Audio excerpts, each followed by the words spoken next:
Vamos a hablar hoy de los catálogos de artistas, de los catálogos de exposiciones y de los catálogos razonados de los artistas. Es muy importante hablar de esto porque eh, la presencia de una obra nuestra en uno de esos catálogos incide en el valor de la pieza.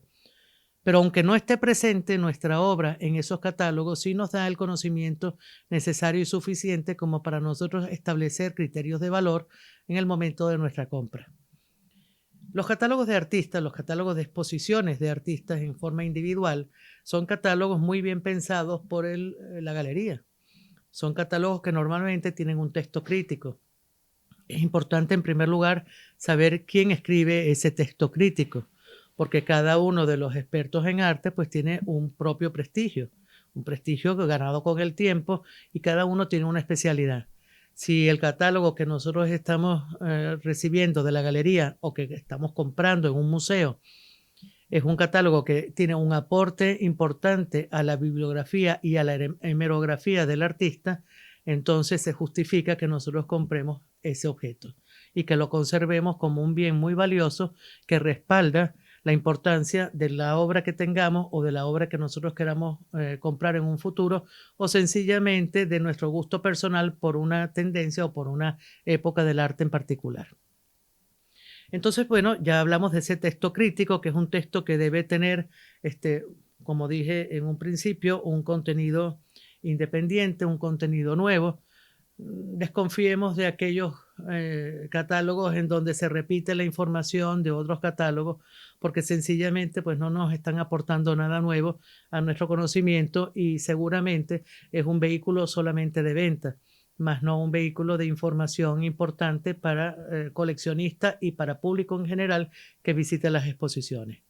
Entonces, una vez visto ese texto crítico, bueno, es importantísimo leerlo, por supuesto, porque para eso lo estamos comprando, ¿no? No es solamente un álbum de cromos donde están todos los cuadros o todas las piezas de la exposición. No, señor, esto es un documento que nos puede dar muchos criterios y muchos aspectos importantes, primero que alimenten nuestro intelecto, y en segundo lugar que alimenten nuestro criterio en el momento de continuar con la compra o la venta de ciertas obras que tengamos en nuestra colección. Una vez visto el texto crítico, es muy importante que pasemos a la cronología del artista. Muchos catálogos tienen al final del catálogo un listado de las exposiciones donde ha estado representado el artista en una forma más o menos secuencial en el tiempo. Esto lo que nos describe es más o menos la vida del artista. O sea, en un tiempo estuvo en tal país, después se mudó a tal país, participó en tal exposición colectiva, luego participó en otra individual, expuso en los espacios públicos, se hizo un video o una película de este artista, en fin, todas estas cosas que pasan a lo largo de la vida del artista. Todos los artistas tienen una cronología. No todos los catálogos tienen la cronología del artista, pero es importante y un buen indicio de un buen catálogo y de una buena exposición que tenga esa cronología. Normalmente lo hacemos en más de un idioma porque pretendemos internacionalizar y facilitar que sea comprensible y además conocida la información que nosotros tenemos disponible en otras lenguas y para otros públicos, ¿no? Pero en principio, bueno, el catálogo en el idioma en que dominemos, y el catálogo, eh, el idioma nuestro. Después de ver la cronología, debemos ver unos puntos muy importantes que nos van a hablar ya específicamente del artista. Y estos puntos importantes ya sí son puntos de valor en el mercado. Por ejemplo, las exposiciones colectivas en las que ha participado. Normalmente, las personas que no trabajan activamente con en el mercado del arte buscan antes las exposiciones individuales. Las exposiciones individuales del artista es sus logros propios, su valoración individual dentro de un mercado muy amplio. Son indudablemente muy importantes, pero no necesariamente eso es lo que le da más valor a la obra en conjunto del artista, porque vamos a poner un ejemplo: un artista menos conocido que esté exponiendo simultáneamente con un Miró, con un Picasso, con un Cruz Diez o con un Soto, pues indudablemente el criterio de valoración que ha tenido el curador de la exposición ha sido tal que ha considerado que la obra de este artista contribuye o dialoga de alguna manera con la obra de estos grandes nombres. Entonces, cuando eso pasa, la obra de este artista, quizás un poco menos conocido, pues sufre una proyección de valor porque ha estado expuesto junto a la obra de Miró, de Picasso, de Cruz Diez o de Soto. Ven que es un valor que es subjetivo. Podemos pensar que inclusive es interpretativo, pero esos valores, esos hilos invisibles son factores que indudablemente afectan el valor porque son argumentos de venta de cualquier vendedor. Una vez revisado las exposiciones colectivas en las que ha participado el artista y en los sitios donde ha participado, normalmente son museos o grandes salas de exposición o grandes fundaciones o centros de arte. Cada uno de estos centros, museos, grandes fundaciones, pues tiene su propio prestigio. Por lo tanto, es importante cuando un artista pues, ha expuesto en el MoMA de Nueva York o en el Guggenheim de Bilbao o en el Museo del Louvre o en el Museo Georges Pompidou o, en fin, o en el Museo del Prado o en el Museo Reina Sofía. Es decir, cada uno de estos grandes museos pues tiene un prestigio propio que valoriza y valida la importancia del artista en el contexto de la exposición en la que está presente. Por lo tanto, esto nos va dando indicativos del valor en una forma subjetiva, pero que va contribuyendo en nuestro conocimiento. Por lo tanto, cuando nosotros compremos, vamos a saber que este artista expuso en tal exposición, por lo tanto, debe tener un valor superior a otro artista que no lo ha hecho, o a otra obra de ese mismo artista o de otra época. Es decir, no porque un artista exponga en un momento, en el marco de una exposición de los años 50, por ejemplo, toda la obra de ese artista pues tiene el mismo valor. Lo que sí sabemos cuando leemos el catálogo es que la obra de los años 50, por ejemplo, que fue la que participó en el marco de esta gran exposición temática que contempla de repente un recorrido por el arte objetual o por el arte cinético o por el arte constructivo, pues entonces ya nos da una indicación de que en esa época ese artista tenía una importancia y un valor que era comparable con el resto de los artistas que participaron en esa exposición. Esa es la forma de leer las exposiciones colectivas. Las exposiciones individuales normalmente pues tienen varias formas de presentarse. Existen las exposiciones individuales con carácter antológico. Una exposición con carácter antológico es un recorrido por una época o un conjunto de épocas del artista sin ser totalmente exhaustivo.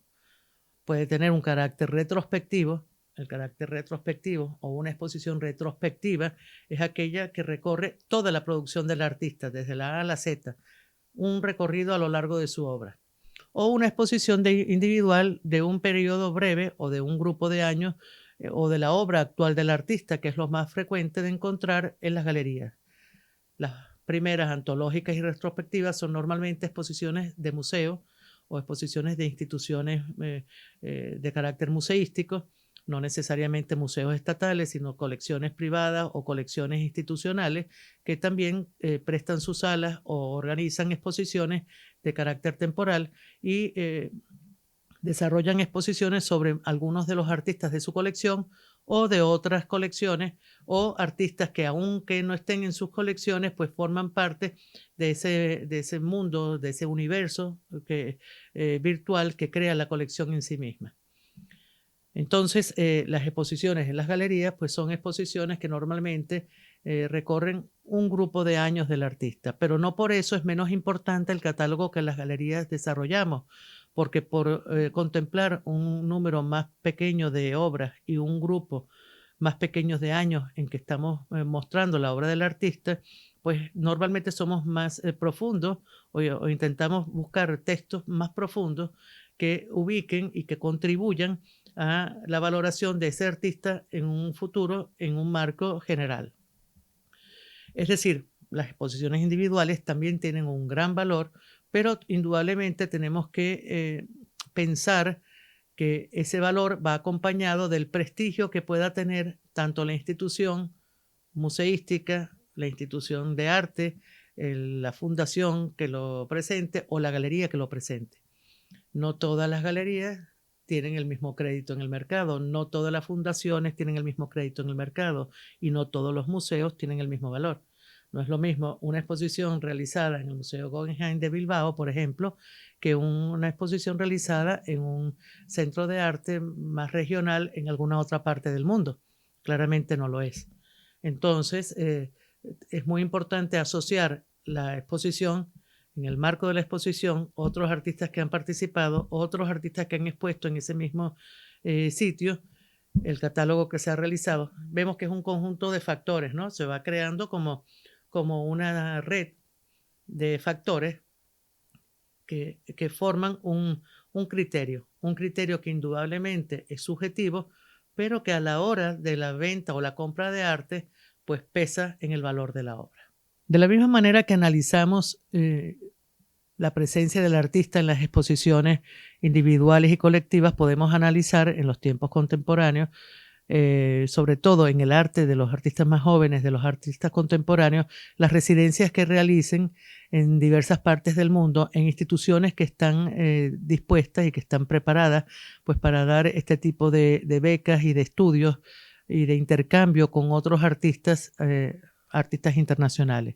Estas residencias son factores muy importantes a contemplar dentro del arte contemporáneo y que de alguna manera ocupan el mismo papel de importancia o la misma importancia que tienen las exposiciones individuales o colectivas.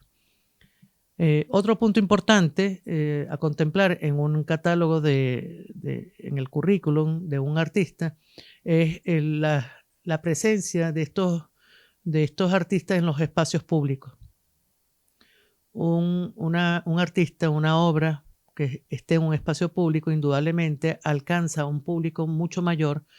que la obra de un artista que no esté en estos espacios. De manera que se van convirtiendo en íconos de la ciudad y que de alguna manera son más reconocibles por el gran público. Esto indudablemente contribuye al valor de la obra, vamos a decir, de pequeño formato o la obra de caballete del mismo artista. Cuando nosotros pasamos,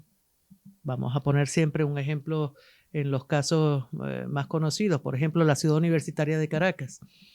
La Ciudad Universitaria de Caracas, museo al aire libre, quizás el más importante del mundo, patrimonio de la UNESCO, patrimonio de la humanidad, donde están concentradas obras de artistas de muchas partes del mundo. Es un sitio de reconocido prestigio, en donde hay obras de Calder, de Leyé, de muchos grandes artistas.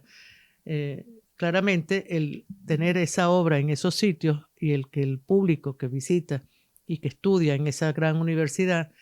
conozca la obra de Leyé, que conozca las nubes de Calder, que conozca la obra de Alejandro Otero, en fin, que conozca la obra de los grandes artistas representados en esa escala, pues indudablemente pues crea una conciencia de valor en cuanto a la importancia de esos artistas en el arte internacional. Esa conciencia de valor no es una conciencia banal, es una conciencia muy bien fundamentada, porque claramente el criterio que se siguió para seleccionar a estos artistas en su momento fue un criterio que aún hoy en día es un criterio actual y que indudablemente les da un nivel de importancia por encima de otros artistas que no hayan tenido esa participación. Pongo este ejemplo como un ejemplo conocido para muchas personas y en todo caso siempre se puede consultar porque hay suficiente información en internet como para poder consultarla, pero que de alguna manera lo que quiero mostrar es que la presencia en el espacio urbano es un valor muy importante para un artista. Por lo tanto, todos los artistas quieren siempre tener o dejar una huella en ese espacio. Si a lo largo del tiempo y después de conversar con tantos y tantos artistas en mi recorrido como vendedora de arte, sé que muchos de ellos tienen mucha obra por desarrollar. Esa obra que parece utópica, porque no es una obra fácil de comercializar en las galerías ni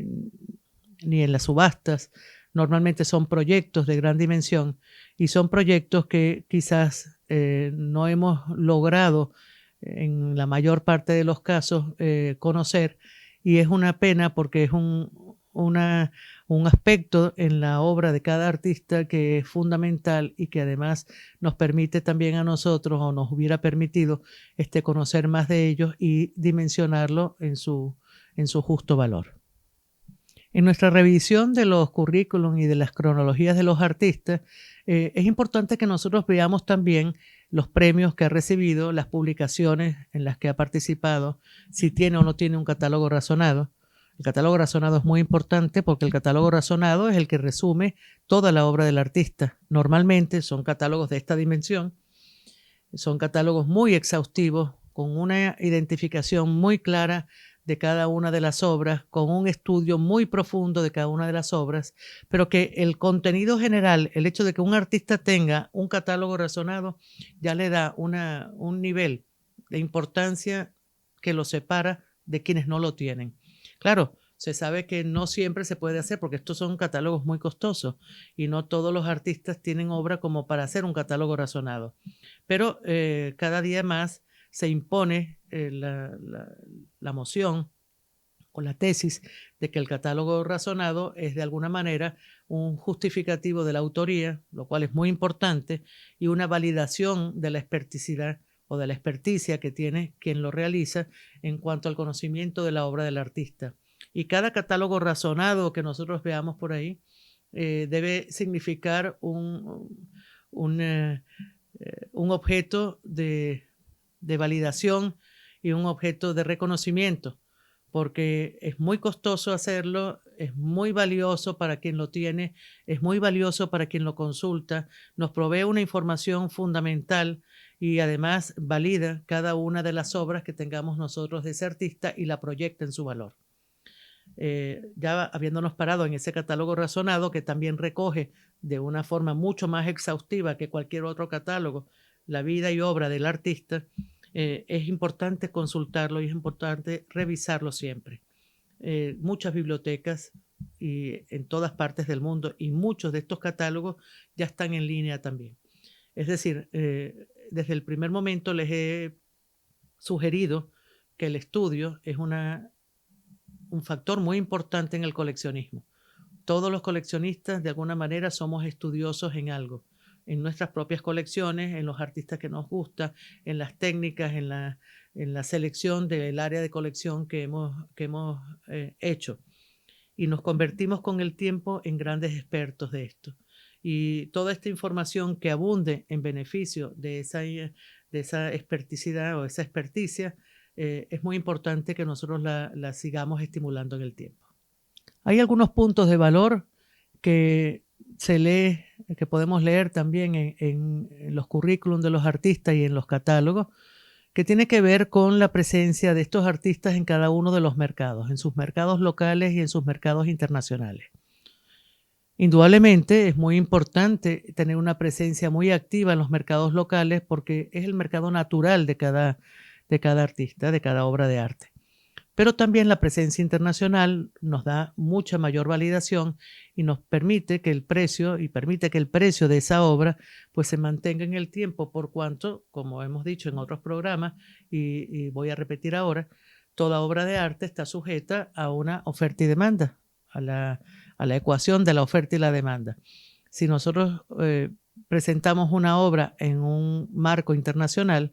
nosotros como vendedores y ustedes como compradores la adquieren en ese marco internacional, indudablemente el valor puede tener en el tiempo una mayor solidez, porque como son mercados más grandes y hay un número finito de obras, siempre va a haber alguien que esté dispuesto a comprar al precio que ustedes pagaron, si es en un acto público, porque en todas las subastas pues hay un conjunto limitado de personas, pero siempre hay un universo de compradores mucho mayores. Por lo tanto, cuando vemos en los catálogos que ha expuesto internacionalmente en tal museo o que ha expuesto internacionalmente en tal galería de prestigio o que ha subastado su obra en tal casa de subasta, bueno, todo eso son valores subjetivos, pero que contribuyen al valor de la obra, contribuyen a nuestra propia valoración de nuestras propias obras y contribuyen al valor que nosotros le damos a diversos artistas que pueden estar ante nuestros ojos en una expectativa de compra. Hay un factor que nosotros los vendedores de arte evaluamos muy bien cuando decidimos vender la obra de un artista o lo buscamos como argumento de venta. Y es la presencia de obras de este artista en colecciones muy conocidas, en colecciones muy importantes, sean estas colecciones públicas o privadas. Es importante cuando un artista está representado en un gran museo. Eso ya le da una validación natural. Más allá de que podemos entrar en una dialéctica conceptual de si el museo valida o no valida la obra del artista y si eso es o no correcto o es o no actual. Indudablemente, no nos podemos ir en contra de lo que es el comportamiento natural del mercado. Y las discusiones filosóficas tienen siempre espacio dentro del mundo del arte, pero también el comportamiento colectivo marca un valor. Y aún hoy en día, el comportamiento colectivo del mercado del arte nos dice que si la obra de un artista está representada en una gran colección de un gran museo o en una gran colección particular reconocida de una institución o de una fundación, ya es una garantía de que ese artista pues ha consolidado un lenguaje propio, ha tenido suficiente participación internacional y nacional, de manera de que es seguro comprar obras de ese artista. Ese valor subjetivo es muy importante y además es un gran dato para cuando ustedes quieran leer un catálogo de una exposición. No quiero concluir esta charla sin hablar de un punto muy importante que es la fecha de nacimiento del artista. Muchas veces nos preguntamos por qué se nos coloca la fecha de nacimiento y la fecha de muerte del artista en cada uno de los catálogos. Bueno, pues más allá de ser considerado quizás el factor más importante porque es en realidad la vida del artista y su recorrido amplio o corto, según lo que haya sido el término de su vida, pero también tiene alguna malicia dentro del mercado, porque si un artista nació, por ejemplo, en 1835 y su obra pictórica no corresponde con el tiempo que le tocó vivir,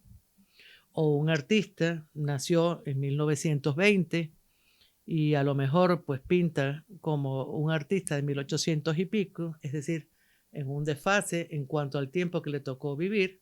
pues indudablemente la obra de ese artista quizás no va a obtener en el futuro una valoración perdurable en el tiempo. Voy a tratar de explicarme un poco más alrededor de este tema. Si un artista, por ejemplo, nació en el año 1980 y se dedica a hacer paisajes impresionistas, que el tiempo del paisaje, del paisajismo, del impresionismo, finales del siglo XIX y principios del siglo XX, pues claramente el lenguaje de este artista, a menos que busque variaciones muy significativas, lo cual no es muy sencillo de encontrar, pues va a ser como un lenguaje como repetitivo. Por lo tanto, el aporte al arte que puede realizar un artista en estas condiciones, pues es mucho menor que un artista que haya roto esos parámetros y represente o haga su arte en función del tiempo que le toca vivir. Por eso es muy importante el desarrollo de un lenguaje propio y que nosotros podamos tener suficiente información y seguimiento de la obra que va desarrollando cada uno de los artistas de los cuales queremos nosotros comprar obra, pero que además sepamos ubicar cada uno de esos periodos dentro de un tiempo físico, dentro del tiempo que le corresponde. Muchos artistas van cambiando la forma de presentar su obra porque van evolucionando, aunque esa palabra quizás no es la palabra más correcta, pero van desarrollándose dentro de su obra según el tiempo. Por ejemplo, en el arte venezolano, entre el año 60, vamos a decir 58, 59 y el año 69, esos 10 años de pintura, bueno, pues prácticamente todos los artistas pasaron por el informalismo. ¿Por qué? Porque fue es una ruptura que había en relación a la academia, a lo que se estaba pintando en el momento, a la visión de nuevos mundos, etc. Ok, Pero después de ese año 69, cada uno de estos artistas tomó un derrotero diferente. Algunos se fueron por la figuración, por la neofiguración, por el cinetismo, por la abstracción, en fin, por diversos campos. Significa que en un tiempo pudieron desarrollar un lenguaje común, pero después marcaron con su impronta, con su forma de pintar y con su trabajo una nueva línea y una nueva marca. Se reconoce entonces que la obra, por ejemplo, de Soto de los años 50, de los años 60 y de los años 80 es diferente entre sí y además es coherente, pero también la obra de Vigas en los años 60 es una, en los años 70 es otra, en los años 80 es otra, pero también es coherente. Entonces uno debe analizar si esos periodos que excepcionalmente son atípicos en la obra del artista contribuyen y tienen una marca distintiva y que los une con el resto de la obra a lo largo del tiempo. De ahí la importancia de la revisión bibliohemerográfica y de la revisión de las exposiciones antológicas y retrospectivas de cada uno de los artistas que nos gustan. Ya hemos analizado lo que es un catálogo de artistas a nivel individual. Ahora vamos a analizar brevemente cómo funciona a nivel colectivo. Cuando tenemos cualquier exposición especializada, en este caso, esta es una exposición de estampas japonesas. Estampas japonesas porque, bueno, esto es una colección que llegó y que, bueno, queríamos exponer porque la estampa japonesa dentro del arte contemporáneo, del arte moderno y del arte contemporáneo fue muy importante. Pensemos que artistas como Van Gogh, como Picasso, bueno, de alguna manera revisaron las estampas japonesas y el estilo y la forma de la estampa japonesa narrativa para hacer grandes obras que forman parte del acervo universal. Bueno, esta exposición de estampas japonesas se presentó aquí en una exposición en nuestra galería, pero nosotros teníamos conocimiento perfecto de que el público en general no conoce las estampas japonesas ni el origen. Entonces buscamos un experto muy conocido, muy reconocido además, profesor universitario, en fin, pueden buscar en la página porque ahí tendrán toda la información y tienen inclusive el catálogo. Pero, por ejemplo, en esta exposición donde hay una infinidad de artistas representados, hay un estudio exhaustivo de cada una de las estampas para ubicarla en tiempo y espacio en el universo del arte japonés. Bueno, pues este es un catálogo que es un catálogo como para conservar, porque es un catálogo en que un día cuando nos llegue una estampa japonesa que nos guste, que queramos comprar, pues seguramente vamos a ubicar este catálogo como un valor adicional a la obra. Pongo esto como ejemplo, no por darle un ejemplo de nuestros catálogos, que son todos consultables en la página, sino para decirles que las exposiciones colectivas aportan en valor cada uno de los artistas o el valor de la exposición colectiva va mucho más allá del valor de cada uno de los artistas, porque están relacionados para esa exposición bajo un criterio curatorial, bajo una idea de un experto y bajo un estudio que valoriza independientemente la obra en sí y además la valoriza dentro de un contexto mucho más general, lo cual le da un carácter mucho más internacional y mucho más universal. En los tiempos actuales y con la sobreinformación que recibimos a través de las redes y de internet, de la web, es inevitable pensar que ya no es necesario pues tener un catálogo o un libro de arte porque ya todo está en línea. Bueno, lo primero que les quiero decir es que no todo está en línea. Lo segundo que les quiero decir es que a lo largo del tiempo y por la praxis, por la forma de hacer, muchos catálogos y muchos libros importantes no han llegado ya desde ese momento al público que lo requiere. Normalmente se hacía por grandes fundaciones, a través de grandes fundaciones y de empresas que patrocinaban estos catálogos y estos libros,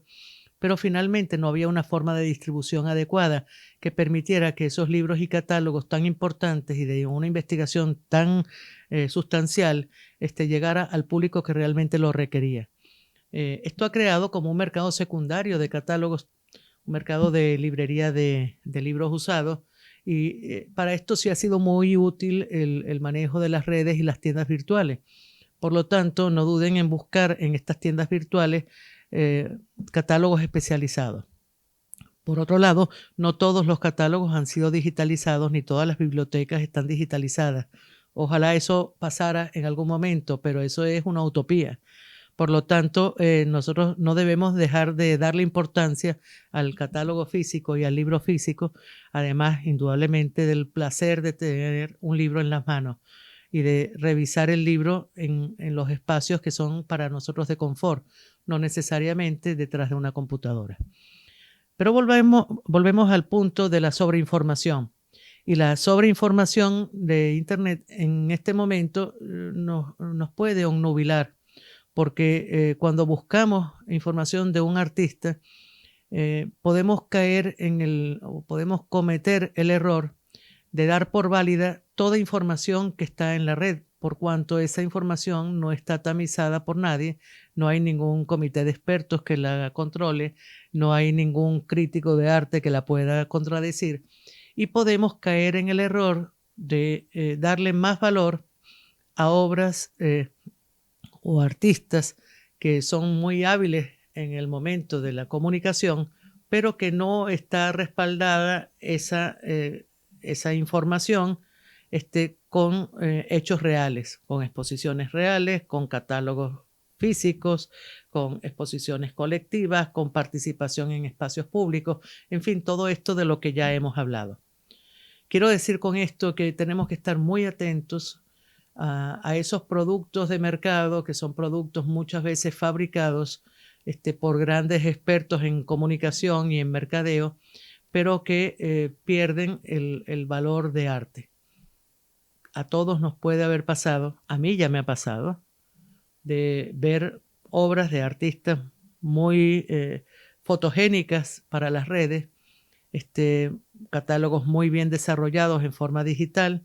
pero que cuando ves la obra en físico te das cuenta de que es un producto fabricado. Les pongo en alerta sobre esto porque la sobreinformación nos lleva a peligros como el que acabo de mencionarles. Por lo tanto, igual que les he dicho en ocasiones anteriores que no debemos ceder toda nuestra decisión a la información que podemos proveernos de los medios digitales, y debemos ver siempre la obra de arte en el momento de la compra y en el momento del disfrute, pues de la misma manera los invito a que mantengan, conserven y custodien el libro físico, el catálogo razonado, el catálogo que respalde la obra de sus artistas y sobre todo esos catálogos que también tienen incluida la obra que ustedes han comprado o que forma parte de su colección, porque es una forma inexcusable de validación de la obra en el mercado y de validación de la obra de ese artista en el contexto de una autenticación a futuro. Dicho esto, volvemos a movernos en los dos ambientes. No nos neguemos a la tecnología, pero no desaprovechemos todo esto que conocemos y todo esto que hemos disfrutado, porque siguen siendo valores fundamentales para el disfrute del arte en un primer término y para la compra adecuada de la obra de arte.